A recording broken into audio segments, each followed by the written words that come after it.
Fala, meus gradientes, tudo beleza? Professor Lucas aqui, e hoje a gente vai dar início ao estudo da termodinâmica. Vem comigo.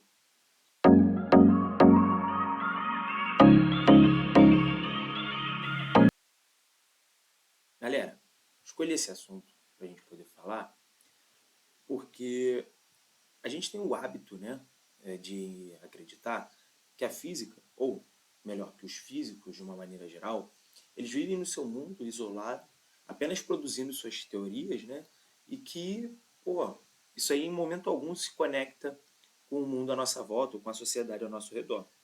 E esse assunto aqui, de termodinâmica, é um assunto que vai nos dar uma ideia que é bem o contrário, né? Que é uma ideia hoje defendida por muitos pesquisadores da área, de que, bom, a ciência ela é um produto, né, entre a sociedade e o cientista, né? Ela é um produto do meio em que ela vive. E, o que está acontecendo aqui na sociedade, quando a gente está falando aqui de termodinâmica ou do desenvolvimento das ideias que compõem a termodinâmica? Revolução Industrial. Então você tem um processo na sociedade que está saindo das produções manufaturadas para as produções maquinofaturadas. Concomitante a isso, você tem umas demandas sociais que querem cada vez mais atender a essa lógica de mercado, essa lógica de produção, que é uma produção em larga escala, que é um trabalho cada vez mais eficiente, um trabalho que cada vez mais vai exigir menos esforço do homem e mais esforço de máquinas, mais eficiência das máquinas. Tudo isso está ligado ao estudo da termodinâmica. Então, esse período aí que você tem, século XVIII e XIX, que é onde está ocorrendo a Revolução Industrial, você tem um boom muito grande no estudo da termodinâmica. Então, você vai ter o Lavoisier fazendo estudos disso, você vai ter o James Watt fazendo estudo disso, entre outros, Carnot, vários outros. Pegou a ideia?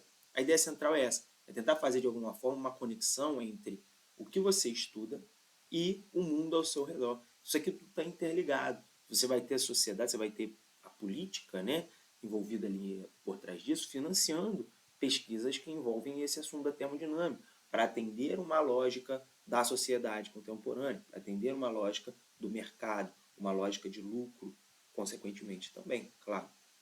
Pegou a ideia? E aí, vem para a física um pouquinho. Preciso definir com vocês o que é calor, né? E aí, calor vai ser energia térmica em trânsito. Trânsito porque é movimento, tá?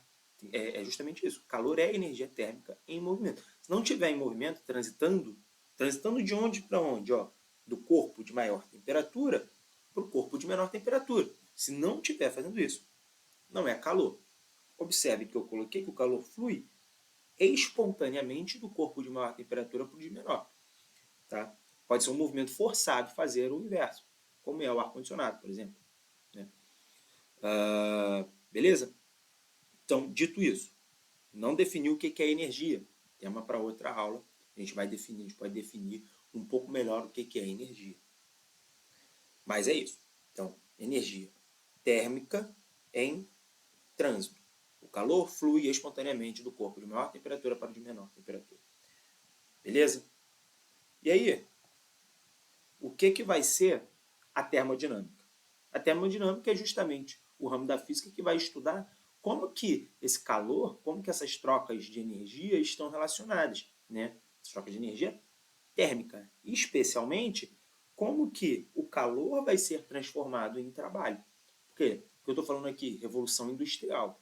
O que está acontecendo então? Eu vou pegar esse calor, essa energia térmica que está em movimento e de alguma forma eu vou aproveitar esse calor, essa energia térmica, para realizar um movimento de uma outra máquina, realizar um movimento externo a isso aqui. Então é isso que a gente está buscando fazer quando a gente está falando aqui de termodinâmica. Realizar trabalho através do calor. Show? Então, beleza, temos aqui os sistemas termodinâmicos. E uma outra coisa que eu esqueci de falar também, que acabei de ver aqui, é que a gente vai estudar daqui a pouco as leis da termodinâmica. Essas leis elas vão limitar a eficiência desse processo. Né? Que processo é esse? Transformar calor em trabalho. A gente vai ver mais daqui a pouco. Beleza. Os sistemas termodinâmicos eles podem ser divididos em isolado, fechado e aberto. O que é cada um? Bom, o sistema isolado é um sistema ideal, tá? O sistema mais idealizado possível, que é o sistema em que a gente não vai trocar nem matéria e nem energia com o meio ambiente. Um exemplo disso é você pegar uma garrafa térmica, essa garrafa térmica vai ser uma garrafa térmica ideal. Então você vai lá na sua garrafa, né? Essa aqui não é térmica, aí você coloca água nela a uma temperatura. Se você deixar ela aqui em cima da mesa, a vida inteira a temperatura aqui dentro não vai mudar. Esse é o sistema ideal. Isso não existe na prática. Mas existem garrafas que se aproximam muito do que seria uma garrafa ideal, né? A temperatura ali do líquido que você coloca vai ficar horas e horas e horas ali naquela mesma temperatura. Um sistema fechado já é um sistema que, de alguma forma, se assemelha a um sistema mais real. E aí, o que é esse sistema fechado? Vai ser um sistema onde a energia vai ser trocada sem trocar matéria. Eu coloquei aqui como exemplo um pistão de um motor a vapor. Então, aqui está um motor a vapor. A gente vai discutir com mais detalhes, tá? Daqui a pouco. O que acontece? Aqui tem água nessa caldeira, calor, vai transformar essa água aqui em vapor. O que acontece com esse vapor? Vai passar por aqui, chega aqui. Quando chega aqui, ele se expande, empurra esse pistão para lá, para a direita. Né? Quando ele empurra o pistão para a direita, a roda se movimenta. Quando a roda se movimentou, traz o pistão para a esquerda e esse processo vai continuando. Né? E aí aqui já tem uma ideia do que a gente vai ver lá em máquina térmica. Ó. Aqui tem um resfriador, né? Uma água aqui de refrigeração desse vapor que está passando por aqui. Mais para frente a gente vai discutir isso com detalhes. Então, mas a ideia aqui é só o seguinte, dizer que esse sistema aqui, no pistão, é um sistema fechado. Eu não vou ter troca de matéria, eu só estou trocando calor ali. Eu não estou trocando matéria com o meio externo. Beleza? E um sistema aberto, que é um sistema em que vai ter troca de calor e de matéria. Então, pega a panela, bota a panela no fogo, deixa a tampa aberta, liga o fogo. A água começa a borbulhar, né? Então, você está tendo troca de calor ali com o meio ambiente. E se você deixa essa água aí fervendo ad eterno, você vai ver que a água começa a evaporar. Certo?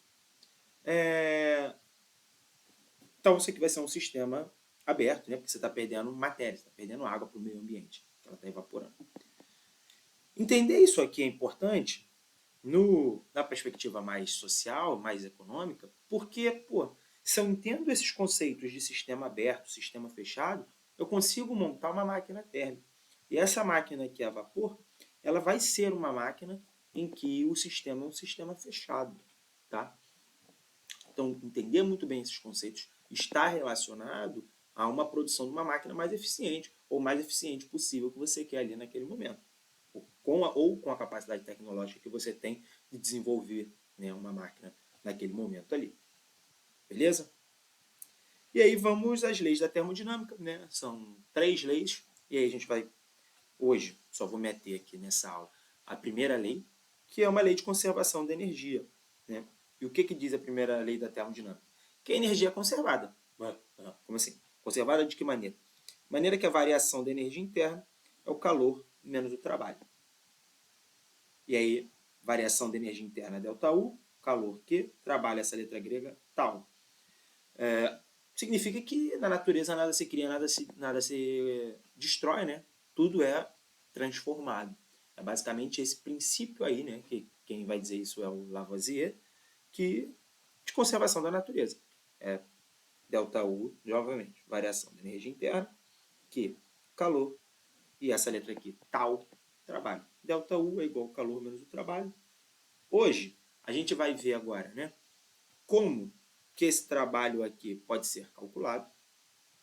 Nas próximas aulas, nos próximos vídeos, eu vou deduzir com vocês como que se chega à variação da energia interna, melhor, como que eu escrevo a energia interna, e na outra o calor também. Mas o que é importante aqui, num contexto social da gente poder entender? É importante que agora, com essa lei aqui em mãos, eu consigo... Bom, se a gente está falando de máquina a vapor, a gente está falando que o combustível utilizado nessa máquina é o carvão. Né? Então, eu vou queimar carvão, eu vou produzir calor a partir do carvão. E eu quero, de alguma forma, transformar esse calor num trabalho útil. Porque eu quero pegar esse calor, né, essa queima aqui, ó, de carvão, fazer ferver água, a água vai ferver, vai chegar até aqui e vai empurrar esse pistão aqui para a direita. Então, eu estou produzindo o movimento dessa roda a partir da queima do carvão, certo? Então, beleza. Com a primeira lei da termodinâmica, eu consigo calcular quanto de carvão que eu tenho que colocar aqui para gerar uma certa quantidade de trabalho útil, um certo movimento dessa roda. Então, isso aqui é importante porque, dessa forma eu consigo ter um controle financeiro da minha máquina, da minha indústria, da minha empresa, muito mais eficaz, muito mais eficiente, né? Então, essa lei aqui é uma lei que vai traduzir para o mercado de trabalho, vai traduzir para a sociedade uma questão aí financeira, né? Uma questão econômica. Fechou? Beleza. Vamos lá agora ver como que eu posso calcular esse trabalho. E tem algumas formas que a gente pode calcular esse trabalho. Ó, como é que é o trabalho de um gás? Então, coloquei aqui um cilindrozinho. Esse cilindro aqui dentro, nessa parte que é a esquerda, né? Tem um gás. Quando eu dou calor para esse sistema, o gás se expande, não é isso? Ele empurra esse pistãozinho aqui para a direita. Aí está aqui. Esse pistão foi para a direita. A quantidade de gás é a mesma, tá vendo? Não escapou gás, ficou mais espaçado. E aí, o pistão se movimentou ΔS. De tal maneira que, olha só, o pistão estava aqui, certo? Quando ele se movimenta para a direita, eu provoco uma variação de volume aqui, um ΔV. Como é que eu calculo esse ΔV aqui? Esse ΔV, variação de volume, é calculado a área da base vezes a altura. Né? Isso aqui é um cilindro. A área da base é a área desse pistãozinho, que eu estou chamando de A. E a altura é justamente o quanto que esse pistão andou, ΔS. Guarda essa informação. Por quê? A gente vê lá em mecânica que o trabalho, uma força, pode ser calculado a partir de força vezes o deslocamento, né? E aí tem um cosseno do ângulo que eu não estou muito interessado agora. Se a gente está falando de uma pressão constante, eu posso relacionar essa força a partir da pressão, né? Que, bom, a gente viu lá que pressão é força sobre área. Então, essa força aqui pode ser calculada como sendo a pressão vezes a área, que é o que eu vou substituir aqui no trabalhozinho. Então, trabalho é pressão vezes área vezes ΔS. Mas olha só, área vezes ΔS é o que a gente acabou de denominar como sendo a variação de volume. Então, o trabalho é pressão vezes a variação de volume. Note o seguinte, tá? Esse trabalho ele só foi possível calcular porque a gente considerou que essa força é uma força constante, logo essa pressão é uma pressão constante. Então, é necessário dizer que esse trabalho aqui é o trabalho realizado à pressão constante. Então, trabalho realizado à pressão constante. Beleza. Existe também como calcular o trabalho a volume constante e a temperatura constante? Tem sim. E a gente vai calcular. Então, como que é trabalho a volume constante?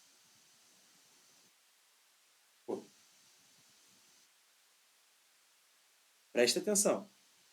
A gente não está falando aqui que o que é importante é justamente esse movimento.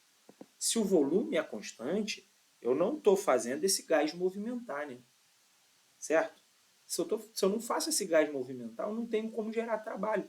Porque o trabalho eficaz, o trabalho que eu quero útil no meu procedimento, na minha máquina, ele vai vir justamente do movimento desse gás. Então, Pois isso aqui não vai realizar trabalho.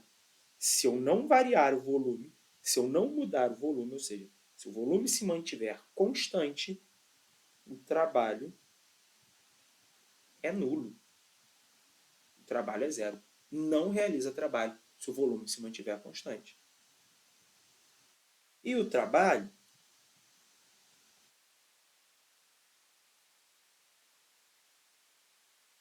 a temperatura